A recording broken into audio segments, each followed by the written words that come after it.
Assalamualaikum warahmatullahi wabarakatuh.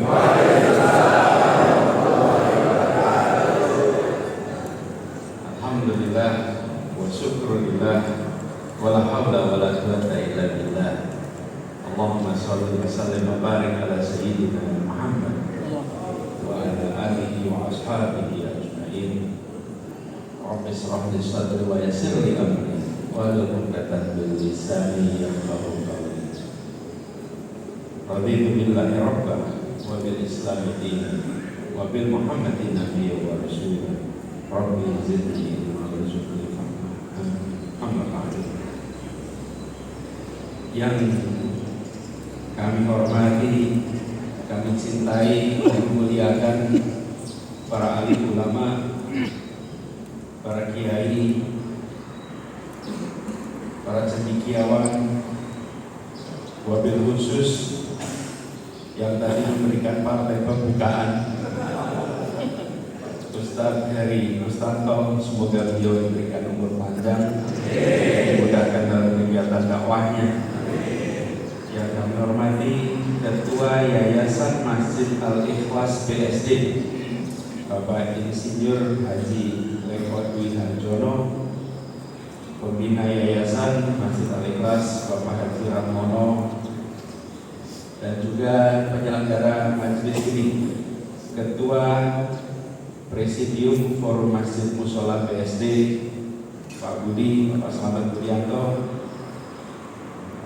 juga Pak Camat yang kami hormati, Camat Serpong Bapak Dr. Andes Saifuddin, dan seluruh jamaah yang hadir di dalam majelis S3. Pagi-pagi memetik buah delima, dibawa pulang dalam keranjang rotan. Di Masjid Al-Ikhlas kita bersama, subuhan berkah penuh keimanan.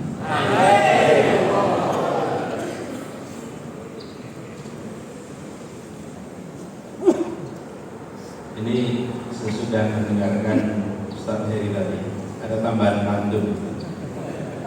Beliau ini Masya Allah walaupun singkat, tapi tadi pesan-pesannya, walaupun khusus doanya, kita aminkan Insya Allah jadi penguat perjuangan kita ke depan.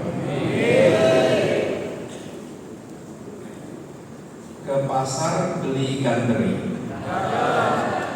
pulangnya malah bawa pepaya. Di Masjid Al-Ikhlas hati berseri, ngantuk hilang dengan ceramah ustadznya. Kita bersyukur, kita saling mencintai. Tadi disampaikan seperti Mbak Surin. Mbak Surin itu pernah mengatakan I love you full. Saya usul Ustaz, kalau boleh I love you almost full. Kenapa? Beri ruang untuk cinta berkembang. Kalau sudah full nanti tidak bisa tumbuh lagi, penuh. Beri cinta untuk berkembang. Tapi alhamdulillah safari Sabtu subuh ini, Masya Allah, saya mendengar ceritanya ada 77 masjid. Jadi kalau 1 tahun 52 pekan, 52 Sabtu, maka itu 1 tahun lebih baru seluruhnya penuh. Dan memang ini menjadi majelis selain silaturahmi juga mudah-mudahan kesempatan untuk memperkuat posisi di dalam siar di kawasan ini. Karena kita tahu dalam perjalanan umat tidak selalu ada kemudahan untuk melakukan kegiatan-kegiatan harusnya normal. Misalnya mendirikan masjid, tidak selalu komplek-komplek itu mudah untuk mendirikan masjid. Dan itu bukan cerita di BSD saja, di banyak tempat. Mudah-mudahan forum-forum seperti ini bisa memperkuat. Dan subuhan ini memang dulu sering menjadi subjek masalah kalau subuhan, unut atau tidak. Saya pernah datang ke satu tempat itu, bilang Pak Anies, dulu di tempat ini itu kalau subuhan selalu ramai Pak, tapi kunut Pak. Ini ada kunut atau tidak? Sekarang cuma alhamdulillah Pak, sekarang sudah lebih tenang. Kenapa? Pada subuhan di rumah masing-masing. Ini bukan soal mulutnya yang beres, tapi masjidnya yang sepi. Masjidnya yang sepi. Jadi, tapi peristiwa ini menunjukkan masjid kita ramai. Ini seramai Jumatan. Insya Allah tanda-tanda kebangkitan umat. Amin. Saya jadi ingat soal subuhan itu ketika Syekh Ali Jabir pertama kali ke Indonesia. Syekh Ali Jabir ini Wayaham, insya Allah beliau tinggal derajatnya insya Allah. Beliau ketika sampai di Indonesia pertama kali imami subuhan. Nah, contohnya banyak. Di rakaat pertama dibaca Ar-Rahman. Di rakaat kedua baca Al-Waqiah. Assalamualaikum sepi. Terus ini cerita beliau menceritakan kelihatannya di sini kalau bisa kulbu aja saya bagi dua biar jamaah saya bertahan. Nah, di sini tadi kita sama-sama semua lengkap, bahkan sampai nanti kita akan sholat suruh sama-sama. Insya Allah ini adalah sebuah percontohan bagaimana di BSD dengan komunitas muslim yang makin bertambah di komplek-komplek, kebangkitan umat insya Allah akan terjadi. Dan kita tahu tadi disampaikan Jakarta dan ini resminya kan Tangerang Selatan. Jadi Bapak Ibu mungkin mayoritas sore malamnya di Tangerang Selatan, siangnya di Jakarta. Jadi kalau ditanya warga mana?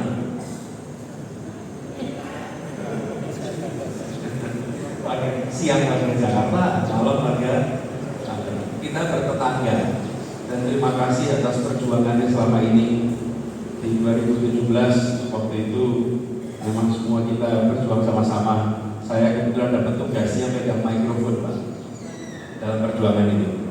Tapi sebenarnya yang menentukan itu bukan yang pegang mikrofon.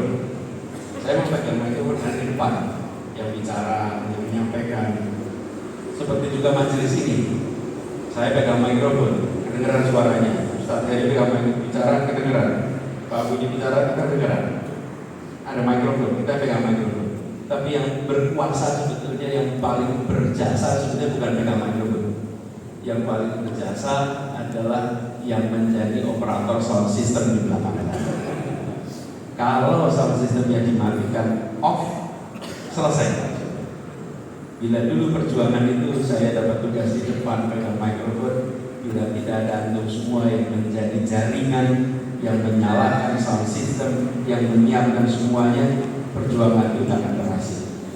Alhamdulillah Allah hantarkan pada keberhasilan dan insya Allah membawa perubahan. Cuma mau diulang tidak boleh. Mau diteruskan tidak boleh Pak. Diberhentikan sana sini. Begitu sliding tackle seluruh sisi Pak. Kasihan. Jadi akhirnya diberikanlah kesempatan kepada yang lain. Bahasa baiknya gitulah. Bahasa baik diberikan kesempatan pada yang lain. Akhirnya diteruskan dan alhamdulillah seperti yang disampaikan tidak perlu 2 putaran, ngirit banyak. Walaupun ada yang sakit juga Pak, ngirit banyak. Tidak perlu 2 putaran, 1 putaran selesai. Nah, tapi ini juga terus sekalian situasi yang sedang kita hadapi akhir-akhir ini itu bukan situasi yang normal saja. Saya batasi sampai di situ dulu. Kalau saya teruskan nanti ngomong politik di masjid repot. Walaupun bukan kampanye, kasih Pak Camat di sini. Nanti beliau dipanggil keterangan. Katanya Pak Camat hadir ya Pak Camat. Tapi selamanya gimana Pak? Nanti yang punya rekaman tolong berikan Pak Camat. Pak Camat mudah untuk mengangkat tangan sini. Dan acara-acara begini biasanya memang Pak Camatnya paling ujung tombak. Kalau wali kota khawatir datang, kirim camat. Daripada wali kota jelasin Pak, kirim camat. Kapolres daripada jelasin, kirim Kapolsek. Kapolsek nggak bisa nolak, camat nggak bisa nolak. Tapi kalau yang di atas itu seringkali khawatir Pak. datang begini. Salamannya seneng, tapi tolong jangan difoto ya. Tolong jangan difoto ya. Kalau saya ini umroh Pak. Umroh ini kan namanya juga umroh Pak. Ibadah dan umroh itu kan tidak bisa appointment Pak. Ya siapa saja ada di sana. Nah itu sering Pak, saya ke umroh jalan sedang selesai sa'i segala, kemudian ketemu dengan rombongan salaman semua. Selesai salaman, tolong jangan foto. Jadi foto sama saya itu takut Pak. Ini apa, ada penularan apa gitu. Tapi kita yakin bila yang kita kerjakan adalah untuk kebaikan, di jalan Allah insya Allah diberikan kemudahan. Yang takut itu yang punya masalah. Kalau tidak punya masalah tidak. Kalau Pak Camat punya masalah dia kirim sekcam. Sekretaris camat itu. Tapi kalau dia tidak punya masalah dan datang saja. Jadi Bapak sekalian, saya niat datang di sini adalah silaturahmi. Ketika undangan yang tiba, saya bersilaturahmi, bertemu dengan jamaah semua, bisa mendengar termasuk jatah untuk memberikan mau'izah hasanah. Mau'izah hasanahnya jangan dari saya, tapi dari ustaz lokal supaya pendapatan tidak terganggu. Distribusi lah ternyata nggak dapat honor.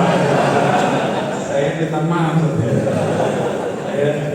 saya kalau datang kemanapun saya datang mau mendengarkan, karena kebanyakan kalau datang mau menceramahi Bapak Ibu, datang mau ngajari. Loh, kita ini datang justru mau belajar dari yang lokal, karena seringkali kita akan dapat hikmah lebih banyak. Kita tahu bahwa kita ini belajar dari kitab dan hikmah. Kitab kita bisa baca, hikmah kita bisa dengar, dan itu berada di mana-mana. Jadi alhamdulillah saya bersyukur hari ini bisa ikut mendapatkan ilmu, hari ini bisa bersilaturahmi bersama. Dan sekaligus dalam kesempatan ini saya ingin sampaikan, karena ini mayoritas di sini bapak-bapak dan ibu-ibu ya. Ibu-ibu di belakang saya ibu banyak. Ini luar biasa, ibu-ibunya banyak sekali yang hadir di sini. Setiap S3 ibu-ibu juga hadir. Oh enggak, ini S3 khusus Pak ya. Spesial. Dan di sini alhamdulillah. Jadi ya deh, ibu bapak sekalian, saya ingin mengulang sedikit kalau boleh sebagai sharing yang pernah saya sampaikan di dalam majelis beberapa waktu yang lalu di Al-Aqsa. Jadi sekalian, umat Islam yang bentangannya dari Maghrib di sana sampai Merauke itu bentangan mayoritas umat Islam. Ini adalah satu kaum yang memulai yang disebut dengan globalisasi, yang hari ini kita kenal dengan nama globalisasi. Dari Jazirah Arab sampai Jazirah Al-Mulk. Tahu Jazirah Al-Mulk mana? Namanya Maluku. Maluku itu kenapa disebut Maluku? Karena disebut Jazirah Al-Mulk. Itu adalah jazirah tempat para raja. Dan itulah bentangannya. Globalisasi dimulai oleh mereka, oleh kita, oleh orang tua kita.